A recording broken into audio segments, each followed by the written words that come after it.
Dominasi perdagangan global, China melawan Amerika Syarikat. Kalau korang perasan, sejak beberapa dekad kebelakangan ni, China semakin mendominasi ekonomi dunia dan Amerika Syarikat nampak semakin goyah. Tak hairanlah Trump dan pemimpin Amerika lain semakin gusar sebab kalau ikut trend, China bakal ambil alih sebagai kuasa dunia yang baru. Tahun 2000, Amerika Syarikat di puncak, China masih lagi dekat belakang. Pada tahun 2000, Amerika Syarikat menguasai perdagangan global dengan jumlah perdagangan sebanyak 2.0 trilion US dollar, 4 kali ganda lebih besar daripada China. Waktu tu 474 bilion US dollar saja. Masa tu China dia hanya jadi rakan dagang utama bagi beberapa negara kecil macam Cuba, Iran, Libya, Myanmar dan juga Korea Utara. Tahun 2024 China melejit.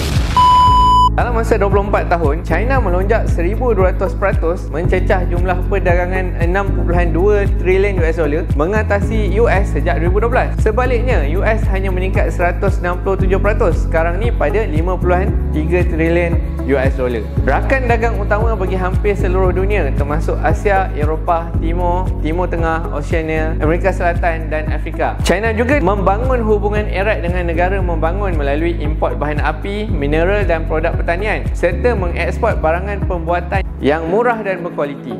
US makin terpinggir. Masih kukuh di Amerika Utara dan Eropah Barat, tetapi US semakin hilang pengaruh di tempat lain. US juga dia cuba perkuat hubungan dengan India dan Afrika Utara sebagai usaha terakhir menyaingi China. Adakah peperangan ni satu-satunya cara menghentikan China? Kenaikan China ni dia bukan sekadar ekonomi. Dari teknologi hinggalah ketenteraan, China semakin maju. US pun tahu kalau dibiarkan, China akan gantikan US sebagai kuasa dunia. Sebab tu kita dapat lihat ketegangan meningkat dari perang perdagangan, sekatan ekonomi hinggalah konflik ketenteraan yang makin memanas. Soalan yang besar, adakah US akan biarkan China ni terus mara atau mereka akan cari jalan untuk menghentikan China? Adakah mungkin melalui peperangan? Korang rasa siapa yang akan menang dalam perang dominasi global ni? Drop pendapat korang dekat komen.